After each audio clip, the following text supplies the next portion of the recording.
Hello and welcome to Magnet Brains Hindi. मेरा नाम है अनिल पाटीदार। दोस्तों, आज के सेशन में हम लोग क्या पढ़ने वाले हैं, सबसे पहले मैं आपको बता दूं कि मैग्नेट ब्रेन्स एक ऐसा प्लेटफॉर्म है जो आपको सभी प्रकार के वीडियो निःशुल्क प्रोवाइड करता है।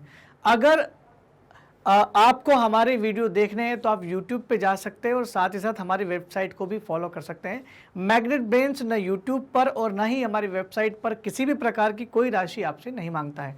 दोस्तों, आज के इस लेक्चर में हम लोग क्या सीखने वाले हैं, आज हम लोग शुरू करने वाले हैं 8वीं कक्षा का बड़ा ही इंटरेस्टिंग सब्जेक्ट जिसका नाम है इतिहास। तो 8वीं कक्षा के सामाजिक विज्ञान के अंतर्गत हम लोग आज शुरू कर रहे हैं हमारा फेवरेट सब्जेक्ट इतिहास, जिसमें हम लोग आज पढ़ेंगे हमारा पहला अध्याय, इतिहास क्यों जरूरी है, इतिहास मत पूछे, इतिहास गवाह है। ऐसे कई सारे तकिया कलाम आपने सुने होंगे। तो इतिहास के बारे में आज हम लोग चैप्टर नंबर 1 की शुरुआत करने वाले हैं और जिसका नाम है कैसे, कब और कहाँ। तो आइए समझते हैं इसका परिचय। कैसे, कब और कहाँ का मतलब क्या होता है। सबसे पहले हम लोग हेडिंग को रेटिफाई करते हैं कि कैसे, कब और कहाँ का मतलब क्या होता है, फिर समझेंगे हम लोग कि इस चैप्टर में हम लोग क्या क्या पढ़ने वाले हैं। तो परिचय का नाम क्या है, कैसे, कब और कहाँ। फर्ज करो कि इसका मतलब क्या है, सबसे पहले समझते हैं कि क्या मतलब होता है। फर्ज करो कि आपको एक कॉल आया, मान लो एक फ़ोन आया आपके, और अचानक से आपको फ़ोन आया और आपको आपके मित्र ने बताया कि किसी हाईवे पर, है ना, NH3 या कहीं पर भी क्या हुआ, एक्सीडेंट हुआ, एक दुर्घटना हुई है और आपके मित्र या किसी की भी दुर्घटना हुई है। मान लो किसी आपके पहचान वाले की दुर्घटना होती है, सबसे पहले आपको फ़ोन करता है कि इस व्यक्ति की दुर्घटना हुई। तो आपका सबसे पहला क्वेश्चन क्या होगा कि भाई कैसे हुई दुर्घटना। तो फिर आपको वो वृत्तांत सुनाएगा कि जैसे ही वो जा रहा था तो सामने से एक दूसरी गाड़ी आ रही थी, उसका ध्यान, वो फ़ोन पे बात कर रहा था और ध्यान उसका इधर उधर चूक गया, जिसकी वजह से उसकी गाड़ी जो है वो सड़क पर गिर गई और उसको हल्की सी चोट आई है। लेकिन अभी उसको हॉस्पिटल ले जाया जा रहा, देखते भी कहीं कुछ और चोट भी आई होगी, तो एक्सरे करवाने के बाद पता चलेगा। तो पहले क्वेश्चन का तो जवाब दिया। अब दूसरा क्वेश्चन, अब वो क्या पूछता है कि कैसे हुआ, ये तो उसको मिल गया। अब पूछे कब हुआ, अच्छा कब हुआ ये, तो बोलेगा कि अभी दोपहर 2 बजे वो जा रहा था, कुछ सामान लेने के लिए बाजार जा रहा था, तब उसके ही साथ ही हादसा हुआ। अब पूछेगा कि बाजार जा रहा था लेकिन कहाँ हादसा हुआ, किस जगह पर हुआ, तो वो स्थान की बात करता है कि भाई उस शहर में, उस जगह पर या उस कॉलोनी में या उस रोड पर हादसा हुआ। तो ये तीनों चीज़ हमारे पास, हमारे जहन में तुरंत आ जाती है जब भी हम किसी घटना का जिक्र करते हैं।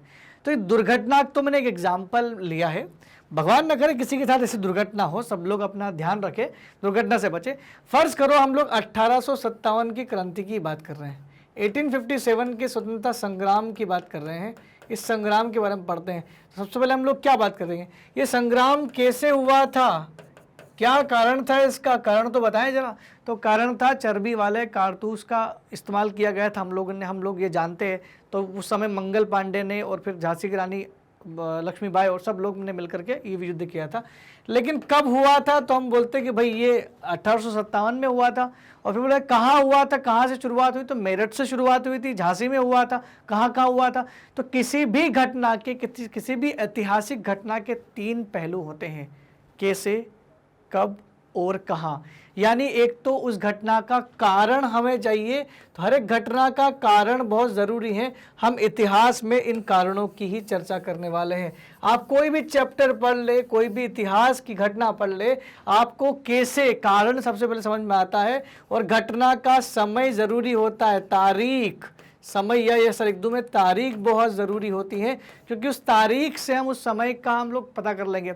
मान लो अभी मैं आपसे बिना तारीख बताए बोल दूं कि वो तलवार से लड़ रहे थे दोनों भाई, तो एक भाई ने तलवार मार दी और दूसरा भाई कुछ नहीं कर पाया, तो आप सोच रहे हो तलवार से लड़ रहे थे, ये ज़माना तो बंदूकों का है। तो जब तक मैं मेंशन नहीं करूँगा कि ये 1500 ईस्वी की बात है, 1200 ईस्वी की बात है, तब तक आपके दिमाग में क्लियर नहीं होगा, अच्छा उस समय गोली बंदूकें नहीं होती थी, शायद इसी वजह से तलवार से लड़ रहे थे। तो कहीं ना कहीं क्या है कि समय बहुत ज़रूरी है। तो समय या तारीख बहुत ज़रूरी है किसी भी घटना के लिए। तो घटना के लिए कौन सी घटनाएं इंपॉर्टेंट हो जाती है, तो घटनाओं को महत्वपूर्ण बनाता है उसका कारण, घटनाओं को महत्वपूर्ण बनाता है उसका समय, और घटना को महत्वपूर्ण बनाता है उसका स्थान, कौन से स्थान पर कौन सी घटना हुई। जैसे काकोरी कांड की घटना पढ़ते हैं, 1857 की क्रांति की घटना पढ़ते हैं, जलियांवाला बाग की घटना पढ़ते हैं। तो देखो स्थान भी महत्वपूर्ण है, समय भी महत्वपूर्ण है, और कारण महत्वपूर्ण है, किसने की थी, कौन था वो जिसने गोलियां चलवाई थी, हर एक चीज़ बहुत महत्वपूर्ण है। इसलिए इतिहास के परिचय में पहला अध्याय कैसे, कब और कहाँ है। तो आपको समझ में आ गया होगा हर एक घटना के पीछे ये 3 क्वेश्चन जरूर होते हैं, कैसे, कब और कहाँ। अब आइए बढ़ते हैं, इस चैप्टर में हम लोग क्या पढ़ने वाले हैं, इस अध्याय में हम लोग क्या क्या बात करने वाले, इंट्रोडक्शन देख लेते हैं। तो इस अध्याय में हम लोग सबसे पहले बात करेंगे तारीख और घटनाओं के बारे में, कि कौन सी तारीख हमें पढ़नी चाहिए और कौन सी घटनाएं याद रखनी चाहिए। इतिहास में हर एक घटनाओं का जिक्र नहीं है, इतिहास में हर एक तारीख का जिक्र नहीं है, और आपको अपने जीवन में सारी तारीखें रटने की जरूरत नहीं होती है। तो जो सबसे ज़्यादा परेशानी इतिहास के जितने भी विद्यार्थी होते हैं उन सभी को सबसे बड़ी समस्या होती है कि इतिहास में अक्सर जो क्वेश्चन पूछे जाते हैं वो तारीखों से पूछे जाते हैं, और अक्सर तारीखों में तारीखें याद नहीं होती। तारीख पे तारीख याद करके चले गए लेकिन वहाँ जाकर के तारीख ही भूल गए। तो तारीख और घटनाएं बहुत ज़रूरी होती है। और कौन सी घटना ज़रूरी होती है? जो घटना किसी इतिहास में बहुत महत्वपूर्ण है, खाली उसी की तारीख आपको याद रखना है। हर एक घटना की तारीख आपको याद नहीं रखना है। हम स्वतंत्रता की तारीख याद रखते हैं, हमारा देश गणतंत्र कब हुआ वो तारीख याद रखते हैं, महात्मा गांधी की जयंती की तारीख याद रखते हैं। हम लोग सारे लोगों की जयंती थोड़ी ना याद करते हैं, कुछ विशेष लोगों की जयंतियाँ मनाते हैं। तो तारीखें और घटनाएं, कुछ घटनाएं महत्वपूर्ण होती। तो यहाँ हम क्या समझेंगे पहले लेक्चर में कि कौन सी तारीखें हमें याद रखना चाहिए और कौन सी घटनाएं ऐसी होती हैं जिनकी तारीखें बड़ी इंपॉर्टेंट हो जाती हैं। कुछ घटनाएं इंपॉर्टेंट होती है, तारीख नहीं, और कुछ तारीखें घटनाओं के साथ ही याद रखी जाए तो ज़्यादा महत्वपूर्ण है। दूसरा हम लोग बनेंगे कि कौन सी तारीख महत्वपूर्ण है, इतिहास में कौन सी तारीखें महत्वपूर्ण है। इस लेक्चर में हम लोग ये भी समझेंगे कि हमें कौन कौन सी तारीख को याद करना चाहिए, क्योंकि क्या होता है कि हम लोग सारी तारीखें रट के चले जाते हैं लेकिन वो आती नहीं एग्जाम में। तो कौन से एग्जाम पॉइंट ऑफ व्यू से महत्वपूर्ण है और इतिहास के लिए भी कौन सी तारीखें याद रखी जाए, तो ये भी इस नेक्स्ट लेक्चर में हम लोग पढ़ने वाले हैं।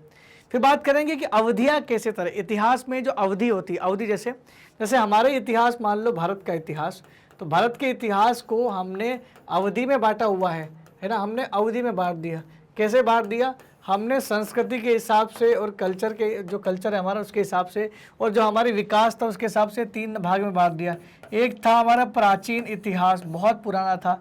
एक हमारा था मध्यकालीन इतिहास, मिडावल हिस्ट्री, और एक हमारा जो है आधुनिक है, मध्यकालीन इतिहास, जो बीच वाला था, ना प्राचीन था ना मॉडर्न था, तो मध्यकालीन इतिहास। और अब जो चल रहा है वो कौन सा था? आधुनिक इतिहास। आधुनिक इतिहास अंग्रेजों से जुड़ा हुआ था। तो तीनों इतिहास में कुछ बदलाव होंगे। तो कहीं ना कहीं अवधियाँ कैसे तय करते हैं, इसमें हम लोग एक खास व्यक्ति के नाम का जरूर जिक्र करेंगे, उसका नाम है जेम्स मिल। जेम्स मिल ने भी भारतीय इतिहास को अलग तरीके से पेश करने की कोशिश की, लेकिन बाद में भारत का इतिहास कुछ इस तरीके से हमको दिखता है। प्राचीन का इतिहास, मध्यकालीन भारत का इतिहास और आधुनिक भारत का इतिहास। आप अपने एनसीईआरटी में इन्हीं 3 इतिहासों के बारे में पढ़ते हैं। तो यही है वो अवधियाँ है जिसको हम लोग तय करते हैं। प्राचीन काल में भी लिखते हैं ना हम लोग कि भाई शुरू हुआ था, इंडस वैली सिविलाइजेशन शुरू हुआ था, और गुप्ता पीरियड के बाद से, आफ्टर गुप्ता के बाद उत्तर गुप्त के बाद खत्म हो गया। फिर यहाँ हम लोग पढ़ते कि भैया सल्तनत काल से, यहाँ से लगभग हम लोग शुरू करते हैं और आखिर में जाकर के जैसे अंग्रेज इंडिया में इंटर किया तब उसको ख़त्म कर दिया मध्यकालीन भारत, यानी अकबर, ये जो मुगल थे उनके, तब तक हम लोग पढ़ते हैं। उसके बाद पूरा ब्रिटिश काल जो है वो आधुनिक काल है। कहीं ना कहीं हमने इतिहास को 3 अलग अलग भागों में बांट दिया है। लेकिन जेम्स मिल के बारे में भी बात करेंगे कि उसने इतिहास को किस तरीके से बांटा है। उसने तो कहीं ना कहीं हिंदू, मुस्लिम और ब्रिटिश के बीच में बांट दिया था, तो उसने धर्म के आधार पर इतिहास को बांटा था। चर्चा हम लोग इसकी भी करने वाले हैं।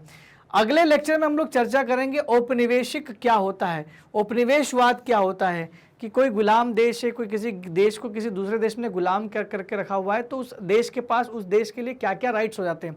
फ़र्ज़ करो कि भारत को जो है अंग्रेज़ों ने गुलाम करके रखा हुआ था। हम जानते हैं कि 150-200 साल तक अंग्रेज़ों ने देश पर राज किया। तो अंग्रेज़ों ने जो देश पर राज किया तो उसमें अंग्रेज़ों के पास क्या अधिकार होते थे, हमारे ऊपर शासन करने के उनके पास क्या क्या राइट्स होते थे। तो ऐसी घटना को हम लोग औपनिवेशीकरण कहते हैं। औपनिवेशीकरण से बदलाव भी आते हैं। क्या किसी देश को गुलाम बनाने से वो देश तरक्की भी कर सकता है क्या उस देश के लिए वो सही है या गलत, इन सब चीज़ों की चर्चा हम लोग इस लेक्चर में करेंगे। उसके बाद दोस्तों हम लोग क्या पढ़ेंगे, उसके बाद हम लोग बात करेंगे इतिहास के प्रमुख स्रोत और उनसे संबंधित जुड़े हुए मुद्दों की बात करेंगे। इतिहास के स्रोत की बात करें तो भाई हम लोग बोलते हैं कि हमें इतिहास कहाँ से पता चलता है। हम तो इतिहास कहाँ से पढ़ते हैं, हम तो किताबों से पढ़ते हैं। लेकिन किताबों में भी लिखा होता ना कि भाई ये चीज़ कहाँ से ली गई। जैसे मान लो अशोक ने स्तंभ बनाया, तो अशोक के स्तंभ में हमको कुछ चीज़ें लिखी हुई मिली, तो हमको पर समझ में आया कि अशोक वैसा था।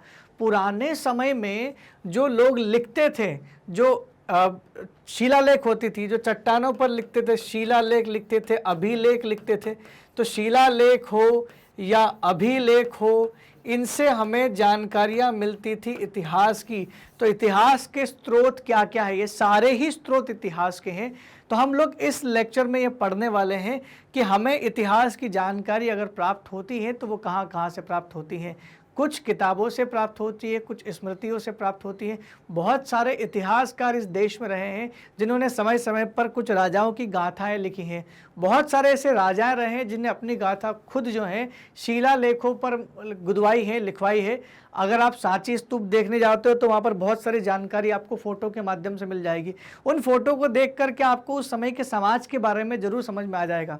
अगर मैं आज के समाज का ऐसे फोटो बनवाऊँ, अगर मान लो दीवार पर या फिर अगर मान लो पत्थर पे गुदवाऊँ, तो मैं क्या करूँगा, मोटर कार गाड़ियाँ वगैरह जो मॉडर्न चीज़ें हमारी वही बनाएंगे। इससे पुराने लोगों को क्या समझ में, आने वाले पीढ़ी को समझ में आ जाएगा, अच्छा ये लोग मोटर कार का इस्तेमाल करते थे, मोबाइल का इस्तेमाल करते थे। तो पुराने समय के लोग क्या गुदवाते थे, वो क्या करते थे, वो गाड़ियों का इस्तेमाल करते थे। वो जो घोड़ा गाड़ियाँ होती थी, उनके घोड़े पर सवार है, तलवार लिए हुए, भारी वस्त्र पहने हुए हैं, श्रृंगार किए हुए। तो उस समय जो कल्चर था वो हमको उनसे समझ में आता है। तो इतिहास का स्रोत क्या है उसके बारे में यहाँ पर हम लोग अच्छे से चर्चा करने वाले हैं। तो दोस्तों यहाँ तक आपको समझ में आता है कि इस वाले चैप्टर में, यानी चैप्टर 1 नंबर 1 जिसका नाम है कैसे, कब और कहाँ, इसमें हम लोग क्या क्या पढ़ने वाले हैं। आशा करता हूँ कि आप मेरे साथ बने रहेंगे ताकि आपको इस चैप्टर को पढ़ करके काफ़ी अच्छा लगेगा और बहुत सारे डाउट्स जो है इतिहास को लेकर के आपको इस सब्जेक्ट के माध्यम से धीरे धीरे चैप्टर बाय चैप्टर क्लियर होते चलेंगे।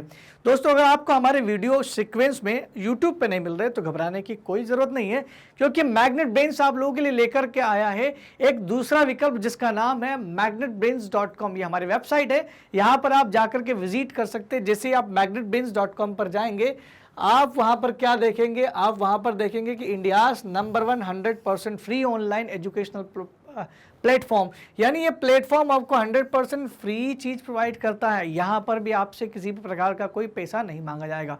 अगर हम आपको वेबसाइट पर विजिट करने के लिए बोल रहे हैं तो इसमें हमारा कोई मुनाफा नहीं है, इसमें आपका फ़ायदा है। आप यहाँ क्या कर सकते हैं, CBSE हिंदी मीडियम पर जाइए, यहाँ क्लिक कीजिए और यहाँ आपको करना होगा अपनी क्लास को सिलेक्ट। जैसे अगर आप क्लास 8th में है तो क्लास 8 को सिलेक्ट कीजिए। जैसे आप क्लास 8 को सिलेक्ट करेंगे आप पहुंच जाएंगे आपकी 8वीं कक्षा के सभी टीचर के साथ पास। अब आपको अपने टीचर को सिलेक्ट करना है, कौन से सब्जेक्ट पढ़ने हैं बस उस पर क्लिक करो। जैसे मैंने सामाजिक विज्ञान को चुना है तो सामाजिक विज्ञान के अंतर्गत अगर नागरिक शास्त्र को पढ़ना है मुझे तो सीधा मैं नागरिक शास्त्र पे पहुंच जाऊंगा। ये रहा आपका नागरिक शास्त्र। यहाँ पर आपको वॉच ऑल वीडियोस पे जाना है, यहाँ पर आपको चैप्टर बाय चैप्टर हर एक चैप्टर के डिस्क्रिप्शन मिल जाएंगे और यहाँ पर टॉपिक भी आपको मिलेंगे।